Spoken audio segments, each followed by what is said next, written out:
Kata Nabi, segala sesuatu dari kesedihan, kekhawatiran, kegelisahan, rasa sakit, sampai duri yang menusuk kakimu, maka di saat itu Allah sedang menghapuskan dosa-dosamu. Nah, kalau kita pahami ini, berarti tidak ada yang namanya kesedihan abadi kan? Tidak ada yang namanya kebahagiaan abadi. Baru abadi ketika nanti di surganya Allah Subhanahu wa taala.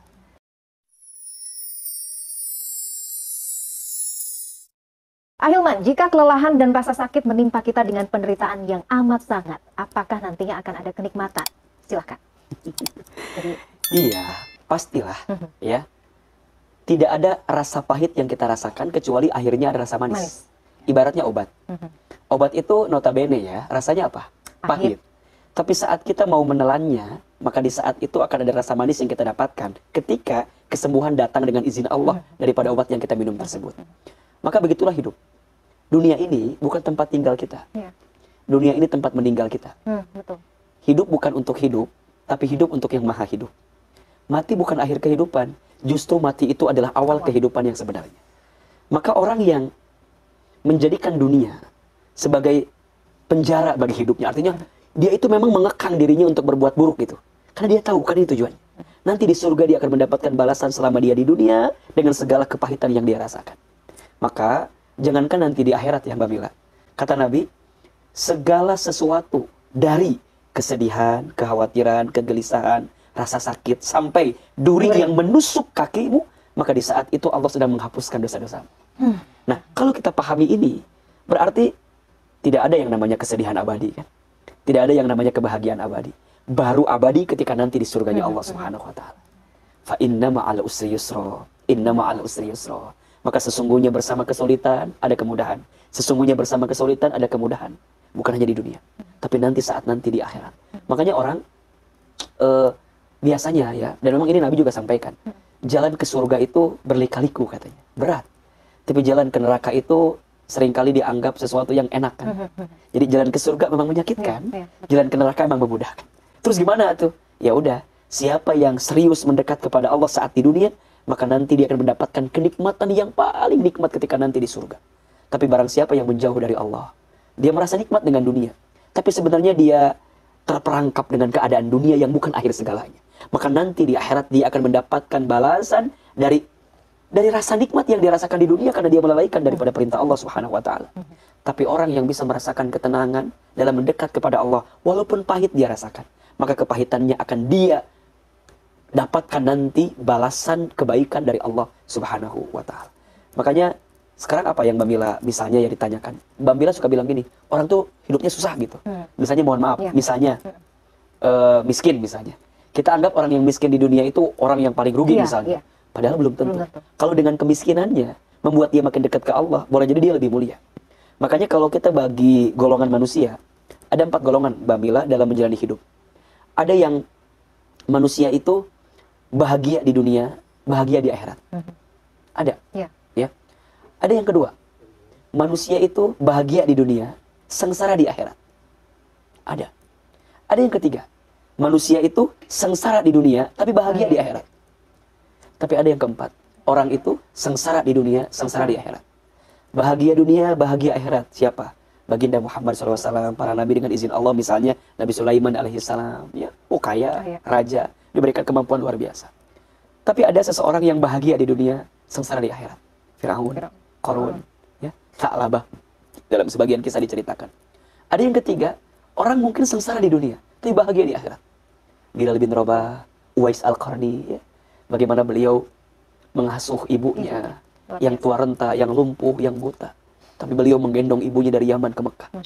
Sampai disebutkan Uwais itu masyhurun fis sama wala masyhurun fil ard. Namanya viral di langit. Walaupun tak terkenal di bumi. Padahal izin pemuda biasa. Hanya ngurus seorang ibu. Tapi bisa disebutkan orang ini terkenal di langit tapi tak terkenal di bumi. Kalau tidak salah ada sahabat juga yang kemudian sempat meminta didoakan oleh Uwais Al-Qarni ya. Itu sahabat Umar bin Khattab radhiyallahu anhu. Karena satu kali Umar pernah diceritakan nanti akan ada satu orang pemuda yang berangkat dari Qarn, dari Yaman, ya akan datang ke kota Mekah mengantarkan ibunya untuk haji. Apa cirinya? Cirinya itu kalau kamu nanti buka bajunya, kamu lihat punggungnya akan banyak keluar darah dari punggungnya. Maka singkat cerita bertemulah. Nah Umar penasaran, apa ciri-cirinya? Punggungnya berdarah. Suruh buka baju Uwais, dibuka baju bener berdarah. Ketika ditanya kenapa engkau berdarah, ternyata punggungnya berdarah karena gesekan kursi akibat menggendong ibunya dari Yaman ke Mekah. Di dunia mungkin tidak terkenal, mungkin biasa saja, tapi terkenal di langit. Dan na'udzubillah ada yang keempat, sengsara di dunia, sengsara di akhirat. Jadi kita mau pilih yang mana? Nah, oleh karena itu, jangan menjadikan dunia sebagai patokan, jangan menjadikan dunia sebagai patokan seperti apa kebahagiaan kita. Bukan. Kita belum dikatakan sukses kalau kita belum masuk surga. Betul, itu aja ya. Itu aja. Ya kan? Dan mindset kita juga harus, ternyata ini tuh berkaitan juga dengan bagaimana cara kita memandang juga ya. Betul, maksudnya betul. apa yang tadi kita rasakan gitu, maksudnya rasa sakit atau mungkin kebahagiaan yang ada di dunia ini, itu tergantung bagaimana cara kita. Betul. Tadi Makanya kita harus tetap berdoa kepada Allah kan. Ya di antara doanya pemirsa bisa baca Allahumma inna nas'aluka salamatan fid din wa afiatan fil jasad wa ziyadatan fil ilmi wa barakatan fil rizki. Perhatikan. Selamat dalam agama. Gitu kan? Afiat badan, tambah ilmu, berkah rezeki, ya. Bukan banyak rezeki, berkah rezeki. Bukan sehat tapi afiat. Apa bedanya sehat dengan afiat? Sehat wal afiat biasanya gitu Nah, ya. gitu kan? Kenapa? Sehat itu nggak tahu. Sehat itu mungkin cakupannya hanya fisik. Kalau afiat bisa ke batin juga, hati juga. Gimana? Kalau sehat, benar. Oh, benar. Kalau sehat, ketika tubuh kita digunakan sesuai fungsinya. Mata bisa melihat, namanya sehat. Tangan bisa menyentuh, namanya sehat. Jadi anggota tubuh digunakan sesuai fungsinya. Itu sehat. Tapi kalau afiat, perhatikan. Afiat itu ketika anggota tubuh digunakan sesuai fungsi yang diinginkan oleh yang menciptakannya. Mata bisa melihat, namanya apa? Sehat. Tapi ketika mata hanya melihat yang baik-baik saja, namanya sehat wal afiat. Oh, Masya Allah. Jadi itu sebenarnya. Jadi untuk kebaikan tadi. Iya. Tangan bisa mengambil, menyentuh, tapi hanya menyentuh yang baik-baik saja. Sehat wal afiat. Makanya selamat dunia di atas agama kita, afiat badan, tambah ilmu. Makanya ilmu itu nggak boleh tawadu, nggak boleh aku mah cukup. Tapi harus haus. Harus haus dengan ilmu, merasa kurang. Tambah ilmu. Makin tambah ilmunya, makin meningkat imannya. Makin meningkat imannya, makin bertambah ibadahnya. Makin bertambah ibadahnya, makin banyak amalnya. Makin banyak amalnya, makin indah akhlaknya. Itu berangkat dari ilmu. Harta, rezeki, berkah. Setelah itu apa? Taubatan qoblal maut. Warahmatan indal maut wa maghfiratan ba'dal maut. Allahumma hawwin alaina fi sakaratil maut wan najata minan nari wal afwa indal hisab. Sempurnakan. Allahumma inna nas'aluka ridhaka wal jannah wa na'udzubika min sakhatika wan nar. Orang sukses itu kalau dia diridhoi oleh Allah, masuk ke dalam surga dan dia dijauhkan dari siksa api neraka. Sukses. Itu sukses, sebenarnya sukses. Itu luar biasa. Tapi prosesnya tentu saja harus dibagi tadi ya, ilmu. Makanya kalau sekarang di dunia pahit, ya berat sekali. Ya, kan tujuannya bukan dunia. Tujuannya akhirat. Kalau dengan kepahitan-kepahitan dunia yang kecil ini mendekatkan kita dengan surga, ya udah. Nah, tapi meyakini dan memaknai bahwa kepahitan ini akan berbuah manis, itu kan juga nggak langsung ya, nggak instan. Tapi itu tadi ya, dipupuk pelan-pelan. Dan yang harus kita yakini bahwa dunia bukan akhir. Dunia ini hanyalah perjalanan etapa kita saja. Banyak orang yang gelisah dengan lika-liku dunia karena menganggap dunia adalah akhir kehidupannya. Ya. Tapi orang akan lebih tenang menjalani hidup di dunia karena dia tahu, ini mah sementara. Ada akhir tujuan kita. Ibaratnya orang yang mendaki gunung, ketika dia tahu puncak adalah tujuannya, maka seberat apapun rintangan saat dia mendaki akan dia lalui kan. Karena bukan ini tujuan saya. Itu. Nah, kalau dalam proses mendaki ini ada ujian, ada godaan, dan harus kita jadi tidak sampai pada puncak, yang penting tujuannya adalah puncak. Kalau tidak ketemu sampai puncak, minimal aku sudah berkorban terbaik untuk mencapai puncak itu. Masya Allah. Begitupun juga dunia. Jika masih memiliki janji dengan teman kecil dan sudah lama tidak bertemu, apa yang sebaiknya dilakukan? Hilman. Kayaknya masih, jadi hati tuh masih gelisah karena merasa masih ada hutang janji. Ini janjinya janji bener apa janji enggak? Karena memang ada janji yang barangkali sejak kecil kan dalam artian masih belum balik ya, belum mukallaf gitu, belum diakui sebagai catatan amal dari seseorang gitu, karena ya masih kecil. Tapi yang namanya janji kan selalu aja hutang ya, ingin kita penuhi. Maka sebaiknya jika engkau masih bisa mencari orang tersebut, ya cari dan penuhi janjinya, ya. Dan ya memang janji itu adalah hutang gitu, maka jangan mudah berjanji, jangan mudah mengatakan janji. Dan ya seyogzianya sudah harus kita penuhi janji tersebut. Apalagi jika janji itu dalam keadaan sadar gitu ya. dalam keadaan mengikat dan dalam keadaan sudah baligh, maka harus sudah kita penuhi pasti. Ini kayaknya kalau dilihat dari pertanyaannya, berarti tampaknya jadi kepikiran Ahilman. Karena ibarat kata ini teman kecil ya. Iya. Jadi mungkin sudah lama tapi Iya. masih teringat. Mungkin jadi sesuatu yang memang harus rasa-rasanya harus ditunaikan. Iya. Nah misalnya kemudian sulit untuk ditemui, atau kayaknya Dan kok sudah nggak ketemu hilang. ya, udah hilang kontak Oke. gitu.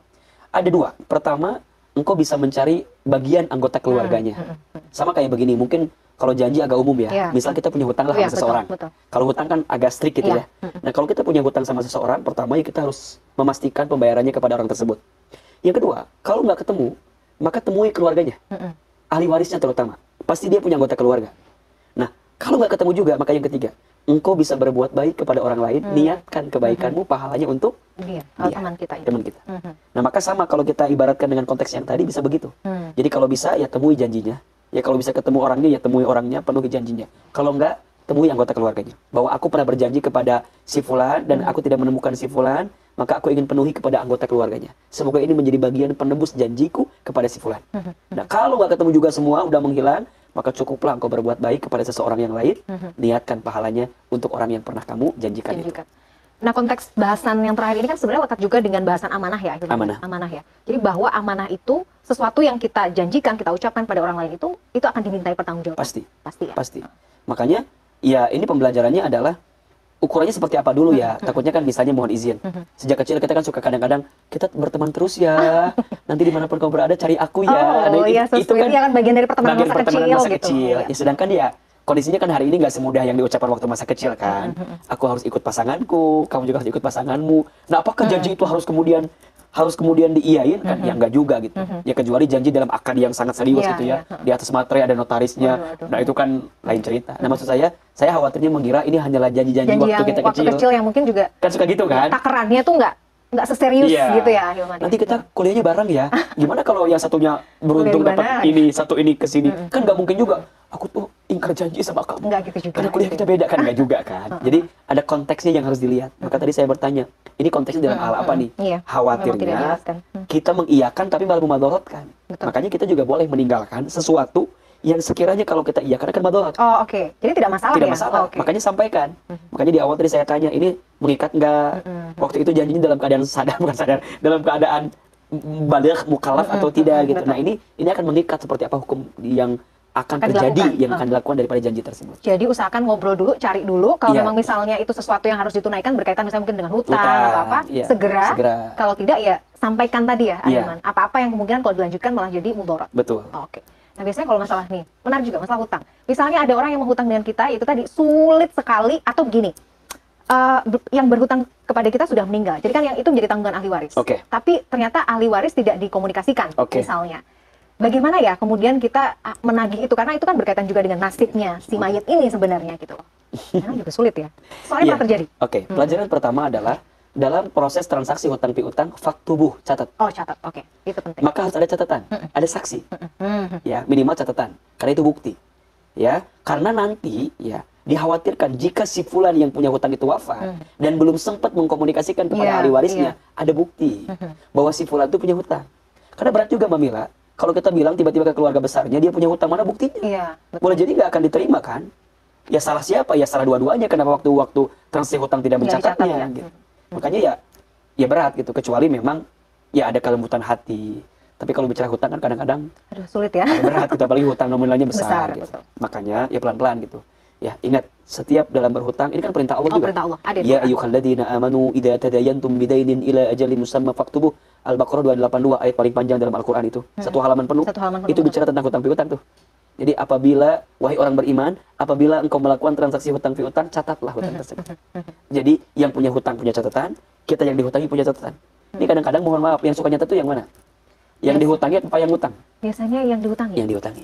Padahal perintahnya dua-duanya. Iya, itu. Ya, kalau yang dihutangi mah nggak akan lupa dong. Iya, masih ada. Yang sering lupa yang mana? Yang hutang. hutang.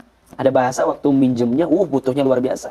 Waktu ditagih, Aduh, sulitnya. pura-pura lupa. Pura-pura lupa. Dan kadang sulit banget Betul. ditemuin. Makanya, oke, pertama ini pelajarannya ya, harus ada catatan. Yang kedua, udah nggak ada catatan, nggak ada saksi, tapi dia punya hutang. Gimana cara kami mengkomunikasikannya? Oke, komunikasikan kepada ahli warisnya. Jika benar dia punya hutang, dengan komunikasi yang baik. Oke. Karena segala sesuatu jika dikomunikasikan dengan baik pasti akan menemukan kebaikan. Jadi nggak Jadi tiba-tiba caranya. misalnya si fulan meninggal kita datang ke keluarganya, tuh dia punya duit, punya utang sama gua, bayar. Nggak gitu dong, pelan-pelan. Babnya Dengan cara yang apa, ma'ruf ya. latar belakangnya apa, caranya seperti apa gitu. Sampaikan. Nah, kalau sudah diterima bahwa hutang bersangkutan sekian, anggota keluarga bilang, aku nggak ada duitnya, dari mana dong gitu ya. Gimana caranya? Berikan kemudahan. Oke, ya sudah. Yang penting saya menyampaikan hutang si fulan. Silakan bayarnya mau seperti apa? Mau dicicil? Mau dikasih tenggat waktu? Mau seperti apa? Oke. Kalau sudah ketemu, tetap juga nggak bisa bayar. Disinilah ada keikhlasan di hati kita. Ya sudah, ikhlasin saja. Insya Allah jadi kebaikan di hadapan Allah Subhanahu Wa Taala. Itu tadi ya. Nah, untuk di level mengikhlaskan itu ya Apalagi kalau hutangnya- Tapi harus itu tadi ya, step by stepnya Dijalanin. dilakukan ya, Hilman. Jadi nggak berarti kemudian dia punya hutang udah ikhlasin aja. Jangan. Proses. Karena ingin membantu kebaikan dalam diri yang bersangkutan terutama. Karena ketahuilah di antara perkara yang akan menggantungkan hisab kita nanti saat berjumpa dengan Allah ketika kita masih punya hutang kepada manusia. Ya Allah. Apalagi urusan muamalah itu ya. Maka harus diselesaikan. Itu ya. Bahkan Nabi itu kan memberikan peringatan luar biasa. Nabi itu mencontohkan satu kali ada seseorang yang meninggal, ya Nabi sampai nggak mau menyolatkan, Iya. ya kan? Karena masih ada Karena di antaranya karena dia masih punya hutang. Sampai ada yang menjaminkan pembayaran hutang tersebut.